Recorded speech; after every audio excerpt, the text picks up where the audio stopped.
So accounting की preparation के लिए ये वीडियो बहुत ज़्यादा इंपॉर्टेंट रहने वाली है क्योंकि इस वीडियो में हम बात करने वाले हैं बेसिक्स ऑफ अकाउंटेंसी के बारे में। तो वीडियो को एंड तक ज़रूर गो थ्रू करना एंड साथ के साथ अगर कोई डाउट्स हैं तो कमेंट सेक्शन में ज़रूर बताना।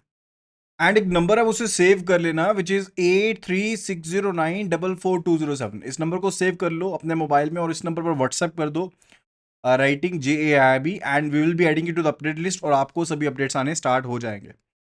चलो आज का सेशन स्टार्ट करते हैं and it's actually related to the basic accountancy procedures. उनके बारे में बात करेंगे। देखो, जो भी ट्रांजैक्शंस होती हैं उसमें कुछ एक बेसिक रूल्स को फॉलो करना होता है। जो भी गाइडलाइंस बनाई गई हैं उनके रीजंस दिए गए हैं एंड इनकी ब्रॉड कैटेगरीज बनाई गई हैं, यानी कि दो हेड बनाए गए हैं जिसके हिसाब से हमें प्रोसीजर्स को फॉलो करना पड़ता है।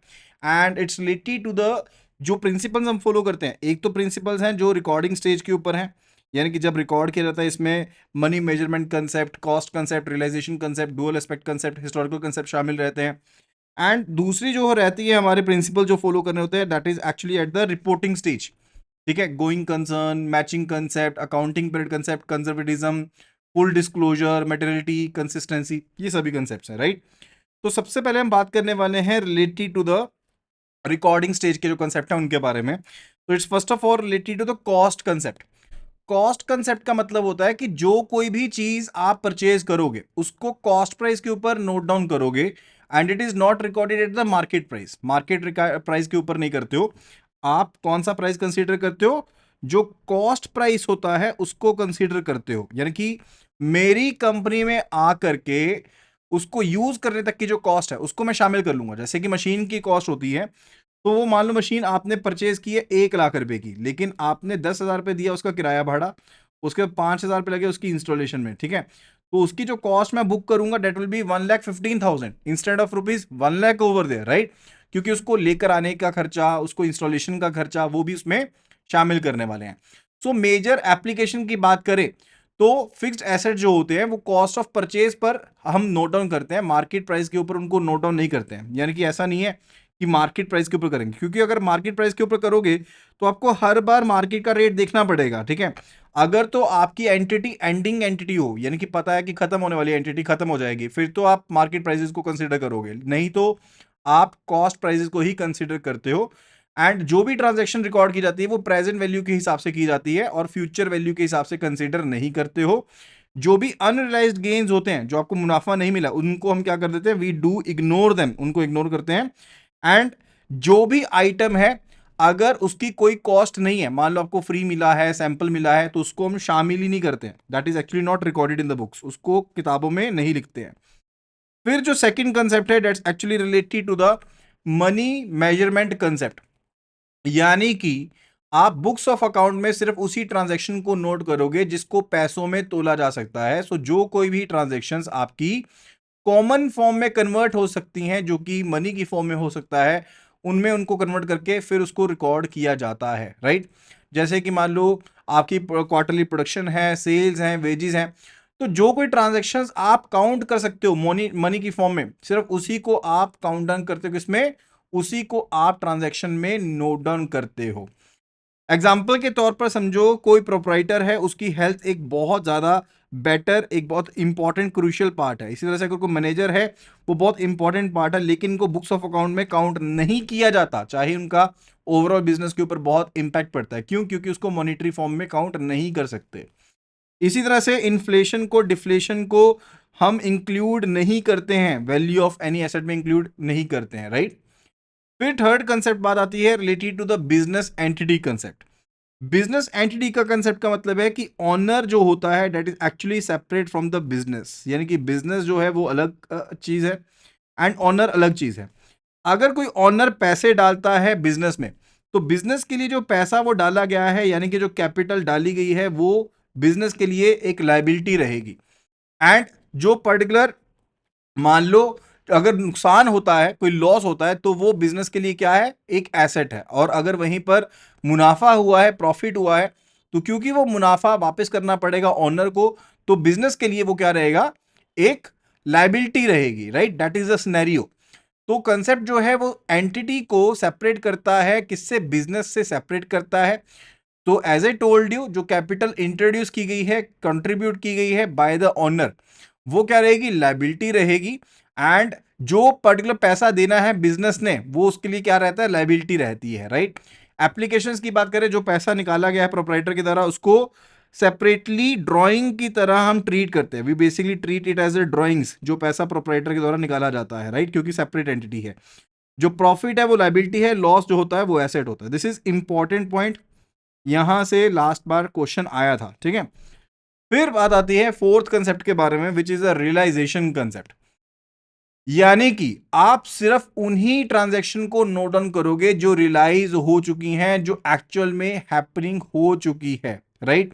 यानी कि अगर आप अर्न कर चुके हो, रियलाइज कर चुके हो on the particular date of the property, ठीक है, एंड गुड्स पास हो चुकी हैं, मान लो आपने आगे दे दी हुई हैं जिनको सेल करी थी, तभी आप उस पर्टिकुलर ट्रांजैक्शन को नोट डाउन करोगे। अगर कोई फ्यूचर इनकम है, मान लो आप एक आशा लगाते हो कि आपको टेंडर मिल जाएगा, तो वो आपकी पर्टिकुलर क्या एंटीसिपेटेड इनकम है, ठीक है। अगर आपको कोई एडवांस अमाउंट मिल जाता है, अभी आपने काम किया नहीं है, ठीक है, और आपको एडवांस मिल गया, तो वो आपका प्रॉफिट कंसीडर नहीं होगा, वो आपकी इनकम कंसीडर नहीं होगी। That's a liability on you कि आपके पास एडवांस आया है, आपको वापस करना पड़ सकता है। तो जितनी भी आपकी एडवांस पेमेंट्स आती हैं, वो क्या रहेंगी, those will be your liabilities. यही कारण होता है कि आप जो कोई भी एडवांस पेमेंट्स वगैरह आपके पास आती हैं, उनको आप लायबिलिटी काउंट करते हो, प्रॉफिट में काउंट नहीं करते हो। तो जो चीजें एक्चुअल में रियलाइज हो चुकी होती हैं, सिर्फ उन्हीं को हम रिकॉर्ड करते हैं ट्रांजैक्शन के तौर पर। And rules of revenue recognition determine करते हैं कि अर्निंग प्रोसेस जो होगा वो या तो कंप्लीट हो चुका हो या कंप्लीशन के नजदीक हो, तभी हम उस पर्टिकुलर प्रोसेस को शामिल करेंगे, उसको कंसीडर करेंगे, अदरवाइज नॉट। फिर बात आती है डुअल एस्पेक्ट कंसेप्ट के बारे में, यानी कि हर एक ट्रांजैक्शन के दो पहलू होते हैं।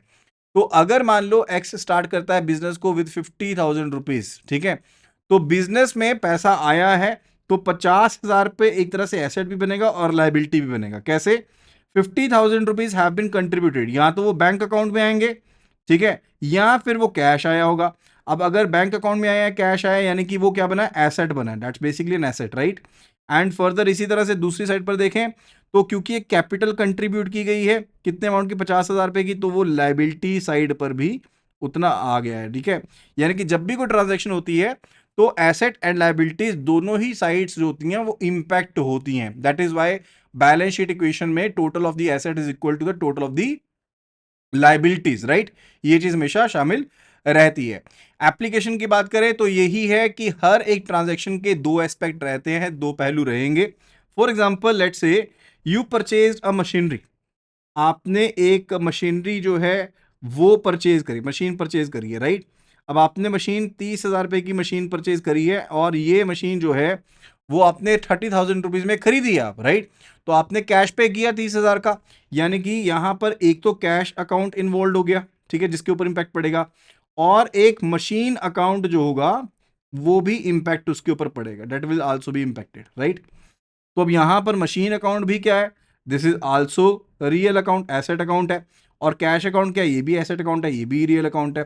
And what are the golden rules for the real account, debit what comes in, credit what goes out, ठीक है।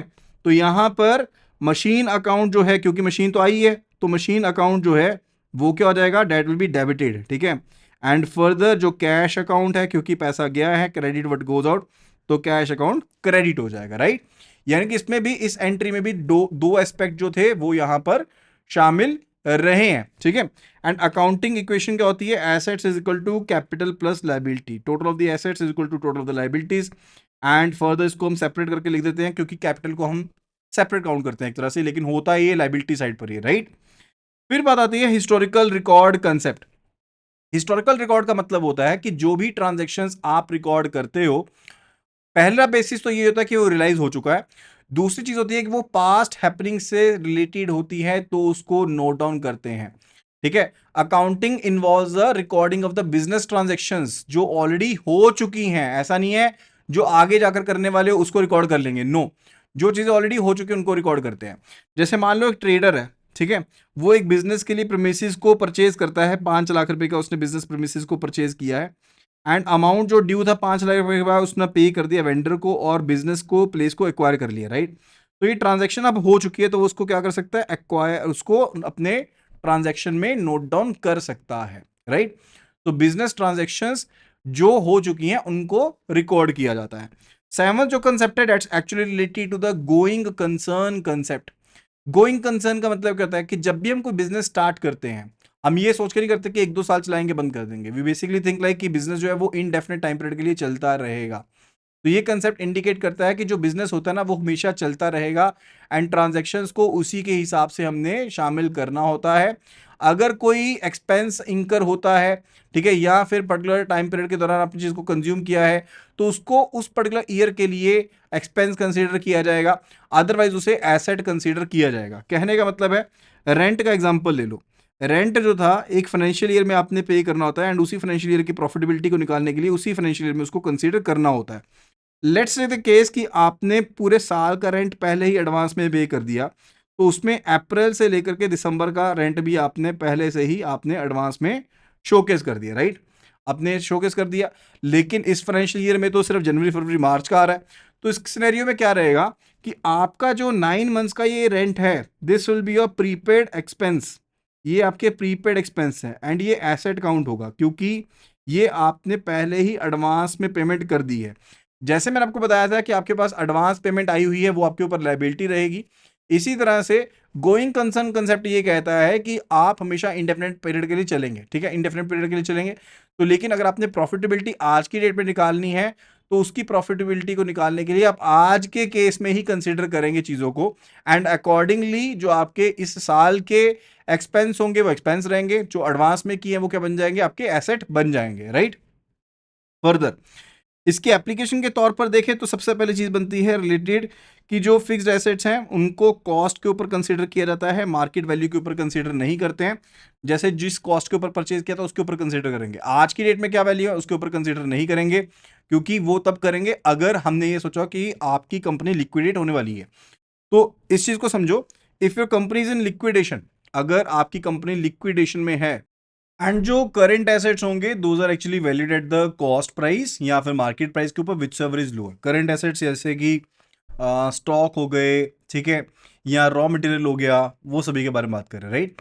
डेप्रिसिएशन जो प्रोवाइड की जाती है on the total number of useful life of the asset के हिसाब से प्रोवाइड की जाती है। जो रिजर्व्स एंड प्रोविजन क्रिएट की जाएगी वो फ्यूचर लाइबिलिटी के लिए क्रिएट की जाएगी। डेफर्ड रेवेन्यू एक्सपेंडिचर जो होते हैं वो नंबर ऑफ ईयर्स में क्या किए जाते हैं, राइट ऑफ किए जाते हैं। This is all as per what concept, as per the going concern concept. देखो यहां पर ना बहुत से पॉइंट समझने वाले हैं। जैसे कि डेप्रिसिएशन के बारे में हमने ऑलरेडी वीडियो कवर किया था। तो जैसे मान लो straight line method of depreciation है, एंड यूजफुल लाइफ जो है एसेट की वो 10 साल की है, और उस एसेट को आपने एक्वायर किया था 1 लाख रुपए में, तो हर साल उसकी 10,000 की वैल्यू डेप्रिशिएट करेगी फॉर 10 ईयर्स, राइट। ये इस वैल्यू का है। एंड अगर हम बात करें फिफ्थ पॉइंट के बारे में, deferred revenue expenditure. Deferred revenue expenditure होते हैं जैसे कि जो होते रेवेन्यू एक्सपेंडिचर टाइप है, रेवेन्यू एक्सपेंडिचर यानी कि जो इसी साल में जिनको पर्टिकुलर इस्तेमाल किया जाना है, लेकिन उसकी वैल्यू को, क्योंकि उसका बेनिफिट आपको लंबे टाइम पर मिलता है, तो आप उसको डेफर्ड करते हो, यानी कि अगले कई सालों तक उसकी वैल्यू को कंसीडर करोगे, राइट। जैसे एग्जांपल के तौर पर आपने एडवर्टीजमेंट करवाई। अब एडवर्ट आपने करवाया था, जो वो करवाया था लेट्स से 3 लाख रुपए का करवाया था, एंड 3 लाख रुपए का बेनिफिट आपको लगता है कि आपको आगे 3 साल तक इसका बेनिफिट मिलेगा, 3 ईयर्स तक, ठीक है। अब ये एक्सपेंडिचर एडवर्टीजमेंट के ऊपर किया गया, तो ये कैपिटल एक्सपेंडिचर तो नहीं है, ये है तो रेवेन्यू एक्सपेंडिचर, लेकिन क्योंकि इसका बेनिफिट आपको अगले 3 साल में मिलने वाला है, तो आज के साल की कॉस्टिंग 1 लाख रुपए मैंने कट कर दी मान लो, ठीक है। एंड 2 लाख की जो वैल्यू एक्स्ट्रा बच रही है ना, वो उसको मैं अगले साल में ले जाऊंगा, एंड फर्दर इसको क्या कंसीडर करूंगा, इसको मैं इनटेंजिबल एसेट में कंसीडर कर लूंगा, एंड उसकी कॉस्टिंग को आगे आगे मैनेज करता जाऊंगा, राइट। ये भी इसी के तहत going concern, going entity concern के अंदर ही आता है, ठीक है।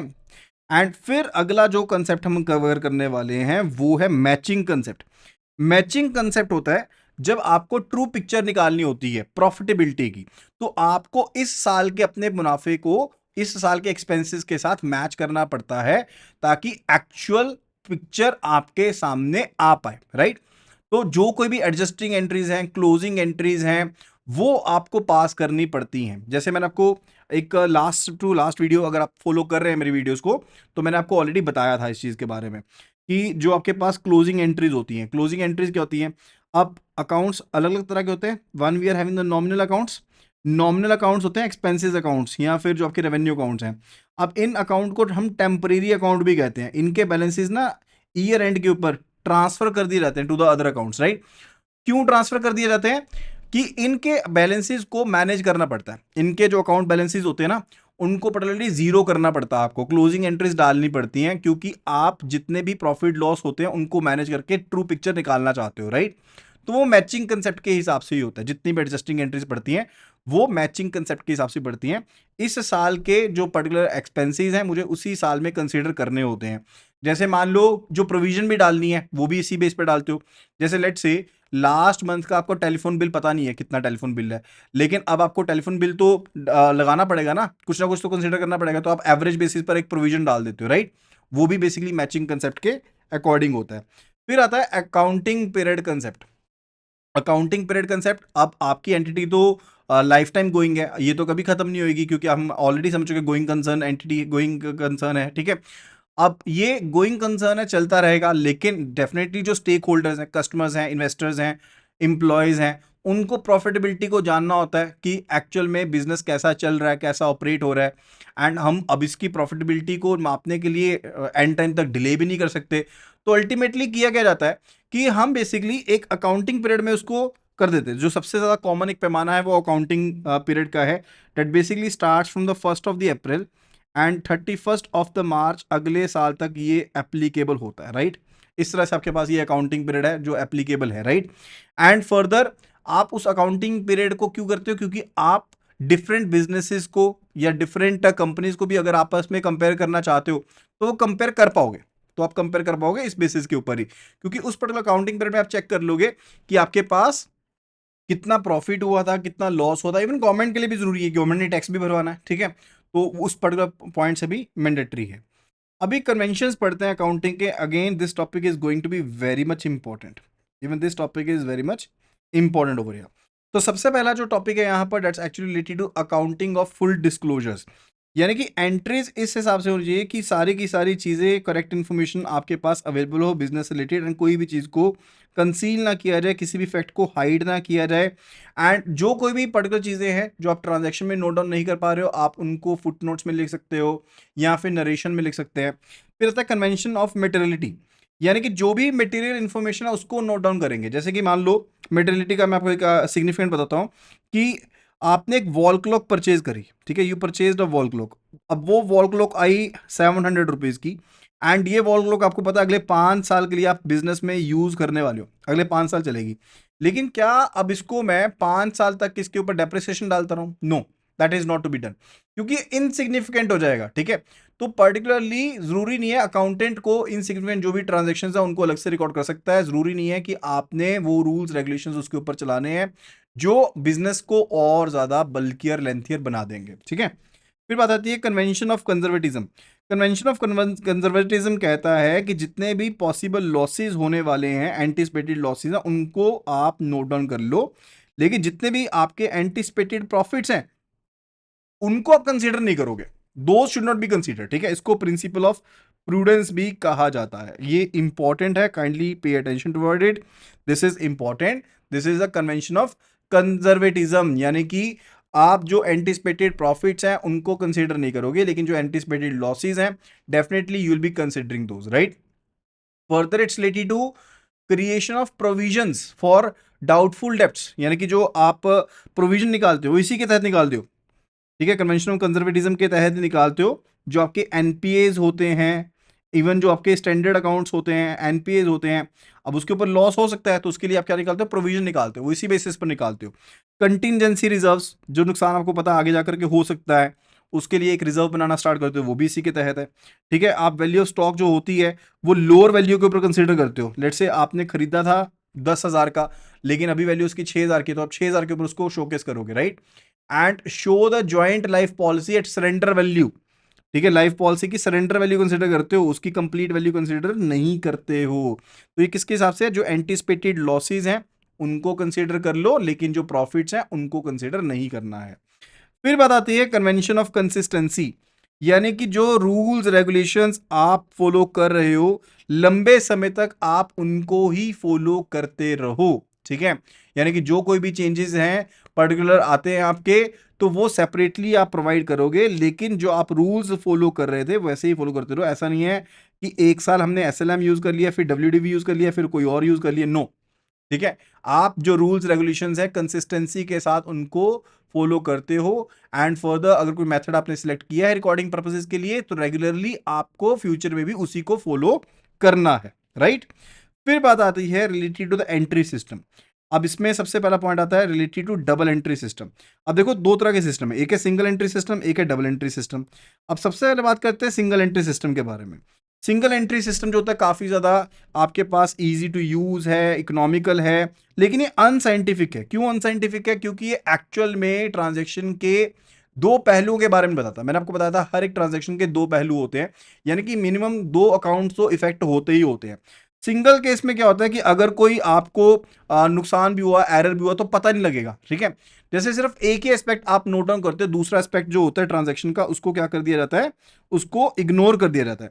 एग्जाम्पल के तौर पर आपने क्रेडिट के ऊपर सामान को बेचा, लेट से क्रेडिट के ऊपर सामान को बेचा। अब अगर आपने सामान को बेचा है तो आपके दो अकाउंट इफेक्ट होंगे। कौन से? एक तो आपका सेल्स अकाउंट जो होगा वो इफेक्ट होगा, दूसरा पर्सन को क्रेडिट के ऊपर बेचा है तो लेट से पर्सन का नाम था रमेश, तो रमेश जी का अकाउंट जो है वो इफेक्ट होगा। ठीक है, तो सेल्स का अकाउंट नॉमिनल अकाउंट है, रमेश का अकाउंट पर्सनल अकाउंट है, ये दो अकाउंट इफेक्ट होंगे। लेकिन अब यहां पर सिर्फ और सिर्फ क्या किया जाएगा, जो पर्टिकुलर, क्योंकि सिंगल एंट्री सिस्टम की बात करें तो आप सिर्फ और सिर्फ रमेश का अकाउंट इफेक्ट करोगे सिंगल एंट्री सिस्टम में। जो गुड्स का अकाउंट है आप उसे ओपन ही नहीं करोगे, उसको नहीं छेड़ोगे। तो इस तरह के अकाउंटिंग सिस्टम में पर्टिकुलर होता है एब्सोल्युटली बेसिस पर आप मेंटेन करते हो। जो नॉमिनल अकाउंट्स होते हैं, रियल अकाउंट्स होते हैं, आप उनको ओपन ही नहीं करते हो। In case of the single entry system, जो नॉमिनल अकाउंट है, जैसे सेल्स अकाउंट नॉमिनल अकाउंट है इस केस में, ठीक है, रियल अकाउंट जो होते हैं वो एसेट अकाउंट्स होते हैं, आप उनको ओपन ही नहीं करते हो एक्सेप्ट द कैश अकाउंट। सिर्फ और सिर्फ जो पर्संस के अकाउंट्स होते हैं आप उनको ओपन करते हो, कैश अकाउंट को ओपन करते हो। ये इनकम्प्लीट एंट्रीज के बारे में बताता है, अनसिस्टमैटिक होता है, साइंटिफिक नहीं होता है, तो ये सिस्टम रिलायबल नहीं है। स्मॉल बिजनेस फर्म्स इनको फॉलो कर सकती हैं। अब अगर मैं डबल एंट्री सिस्टम की बात करूं तो क्या ट्रांजैक्शन बनेगी, इसकी जर्नल एंट्री क्या बनती, इसकी जर्नल एंट्री बनती सेल्स अकाउंट, जो आपने सेल की है तो ये आपका मुनाफा हुआ है, तो सेल्स अकाउंट क्या होगा, क्रेडिट होगा। बिकॉज जो गोल्डन रूल है नॉमिनल अकाउंट्स का वो कहता है credit all the incomes and gains, debit all the expenses and losses. ठीक है, तो सेल्स अकाउंट क्रेडिट होगा। रमेश जो है वो पर्टिकुलर क्या होता है, रमेश है आपके पास पर्सनल अकाउंट है, तो debit the giver and credit the receiver. ठीक है, तो debit the giver and credit the receiver, तो यहां पर रमेश जी हैं इनको क्रेडिट दिया गया है। ठीक है, तो पर्टिकुलरली क्रेडिट यहां पर क्या किया जाएगा, रमेश के अकाउंट को हम डेबिट कर देंगे। ठीक है, तो गोल्डन रूल जो है पर्सनल अकाउंट का, that is debit the receiver and credit the giver. ठीक है, तो उसके हिसाब से क्या करेंगे, हम रमेश के अकाउंट को डेबिट कर देंगे। तो एंट्री कुछ इस हिसाब से बनेगी, Ramesh account debit to sales account, right. तो ये इस तरह से हमारे पास जर्नल एंट्री जो है वो पास की जाएगी, क्योंकि ये डुअल एस्पेक्ट को शोकेस करता है। साइंटिफिक ये पर्टिकुलर एनालिसिस के हिसाब से बेस्ड होता है, एंड ये मिनिमम टू अकाउंट्स को इन्वॉल्व करता है, राइट। जो डबल एंट्री सिस्टम होता है साइंटिफिक प्रिंसिपल्स के ऊपर बेस्ड है। हर एक ट्रांजैक्शन के दो पहलू होते हैं। मैंने आपको ऑलरेडी एग्जांपल के थ्रू पहले भी बताया कि मान लो एक पर्सन ने बिजनेस में पैसा लगाया, तो दो अकाउंट इन्वॉल्व होंगे, एक बैंक अकाउंट या कैश अकाउंट, दूसरा जो है वो कैपिटल अकाउंट इन्वॉल्व होगा। तो हर एक ट्रांजैक्शन के दो एस्पेक्ट होते हैं। आप कोई सी भी ट्रांजैक्शन देख लीजिए, उसके दो एस्पेक्ट रहते हैं।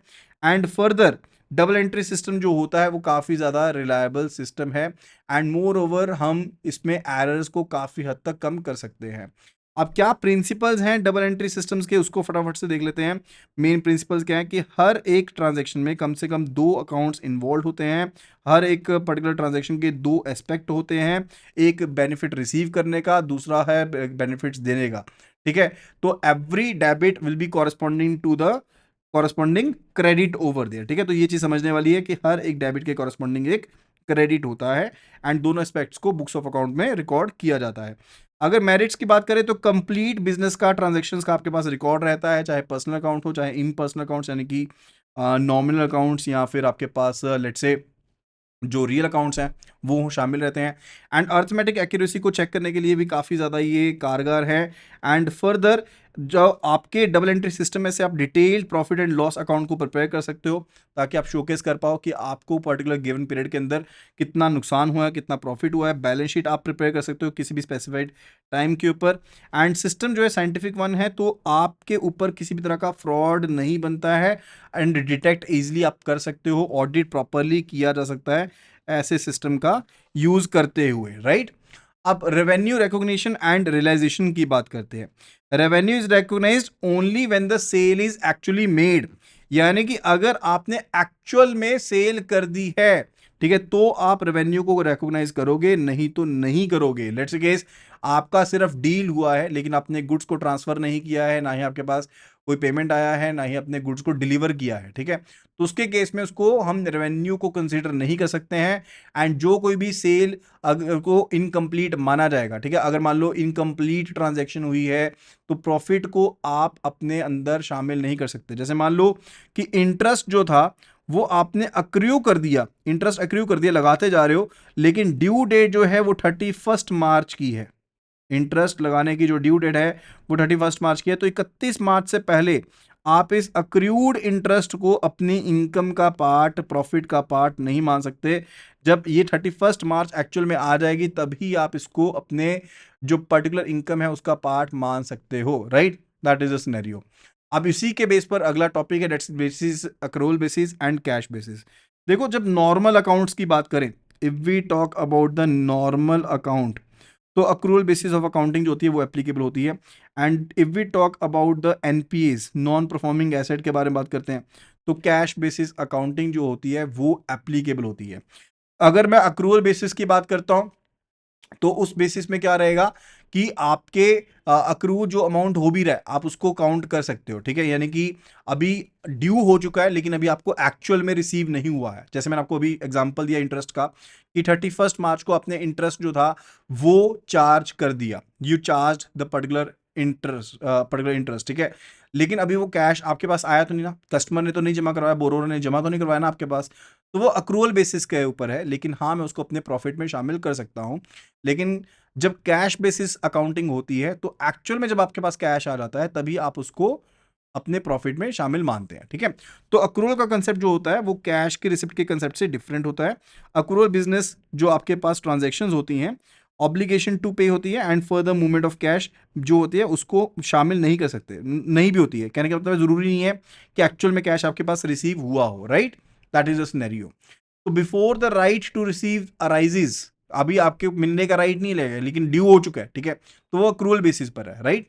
तो फॉर्मर केस में जो आपके पास पहला केस है related to before the right to receive arises, receipt will not be recognised as a revenue of the period, ठीक है, क्योंकि अभी आपके पास वो रिसीव नहीं शामिल हुई है। जैसे हमने एग्जांपल दी कि 31 मार्च को वो पर्टिकुलर ड्यू डेट होगी, आपको रिसीव मिलने की ड्यू डेट 31 मार्च है। तो अगर मैं 30 मार्च तक भी देखूं, 30 मार्च तक भी देखूं, तो क्योंकि वो भी ड्यू नहीं हुई थी, चाहे वो जुड़ती जा रही है, मैं उसको अपनी इनकम का पार्ट नहीं मान सकता फॉर द करंट ईयर, ठीक है, फॉर द करंट ईयर। लेकिन जैसे ही 31 आई तो वो ड्यू हो गया, now this is a due date, ठीक है। जब वो ड्यू डेट होगी कि हाँ मुझे मिल जाना चाहिए था, इंटरेस्ट चार्ज करना चाहिए था, तो यहां पर चाहे मेरे पास एक्चुअल में कैश नहीं आया बट स्टिल मैं इसको अपने इनकम में कंसीडर कर सकता हूं, रेवेन्यू में रिकॉग्नाइज कर सकता हूं, right. So that is a scenario. And अगर आप चाहते हैं कि आपको कंप्लीट पीडीएफ मिल जाए इस वीडियो का एंड बाकी सभी पीडीएफ भी मिल जाए, तो आपको इस नंबर को सेव कर लेना है, 8360944207। इस नंबर को सेव कर लो एंड फॉर द इसी नंबर पर व्हाट्सएप कर दो JIB लिख करके, वी विल बी